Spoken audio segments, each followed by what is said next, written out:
Bir taraftan yola bakıyor.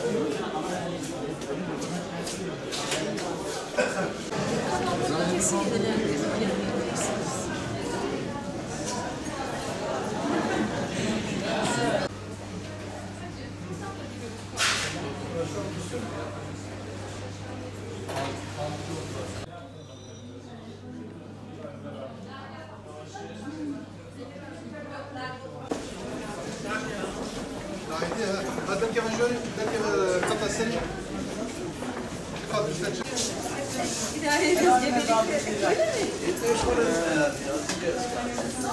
müdür yazıyor da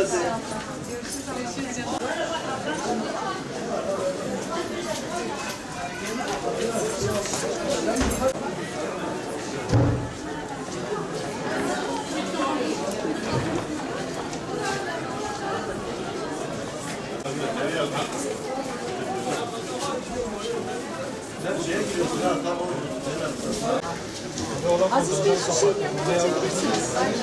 Stampın yanına. Şuraya.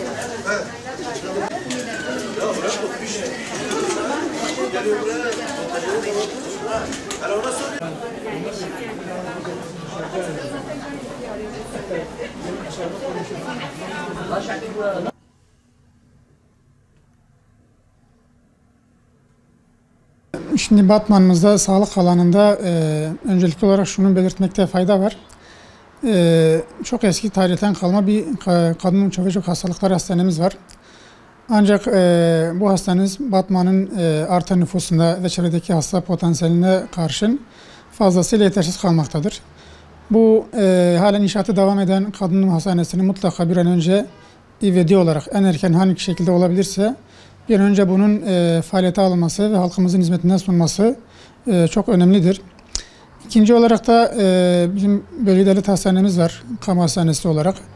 Neredeyse günde 7.000-8.000 tane başvuru oluyor. Yani hasta yakınlarıyla birlikte bu sayı belki 10-15 bini falan da bulabiliyor. Çevredeki illerden hatta yurt dışından da hasta potansiyeli olan bir iliz ve hakikaten Batman'daki bölge hastanemiz artık ihtiyaca cevap vermekten fazlasıyla uzaktır.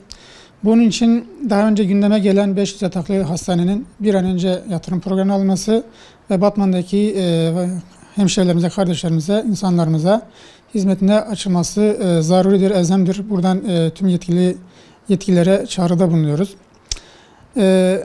Bunun yanında şimdi Batman nüfus potansiyeli olarak hakikaten Türkiye'nin sayılı illerinden biridir. Merkezde nüfusu yaklaşık 450.000-460.000 civarında nüfusu var.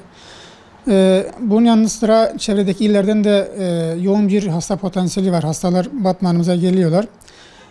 Bundan dolayı da artık Batman'ın nüfusuna yakın olan illerde, hatta daha az nüfusa sahip olan illerde bile mevcut olan eğitim araştırma hastanesinin bir an önce Batman'ımıza kazandırılması şarttır. Çünkü Batman potansiyel olarak, nüfus potansiyeli olarak ve yüksek doğurganlık hızı da mevcut Batman'da bildiğiniz gibi.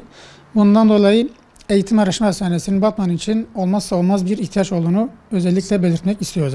Batman'ımızda dediğim gibi yani sadece çevre iller değil, yurt dışından da hastalarımız buraya geliyorlar. Eğer böyle bir adım atılırsa, yani yeni 500 yataklı hastane, kadın hastanesi, onun ardı sıra eğer eğitim araştırma hastanesi açılırsa Batman'ımıza, sağlık ve özel hastanelerimiz de mevcut biliyorsunuz. Bu şeylerle birlikte, mevcut potansiyelle birlikte çok rahat bir şekilde sağlık turizmi olarak cazibe merkezi olma ihtimali yüksektir yani. Şu hususta da özellikle belirtmek istiyorum. Bildiğiniz gibi son yıllarda sağlık alanında, sağlık hizmetleri sunumunda ciddi bir artış söz konusu. Hasta sayısı anlamında, muayene sayısı anlamında ciddi bir artış söz konusu. Ancak buna paralel olarak maalesef ne sağlık çalışan sayısı ne de sağlık çalışanlarımızın özel haklarında arzu edilen bir iyileşme olmadı. Bundan dolayı yani bu ağır iş yüküne ve 7/24 emek veren, hizmet veren sağlık çalışanlarımızın emeğinin hakkının verilmesi gerektiği konusunda yetkililere çağrıda bulunuyoruz. Ayrıca da bu ağır iş yüküne rağmen vatandaşlarımıza cansiperane bir şekilde, fedakarane bir şekilde hizmet veren sağlık çalışanlarımıza karşı vatandaşlarımızın da hassasiyetle yaklaşmaları ve onlara karşı biraz daha hoşgörülü olmalarını bekliyoruz. Çünkü sağlıkta yaşanan şiddet vakaları artık kabul edilemez ve hakikaten kabul edilemez bir noktadadır. Bundan dolayı çalışanlarımıza daha güzel bir şekilde değer verilmesi ve onların hakkının teslim edilmesini bekliyoruz. Yani.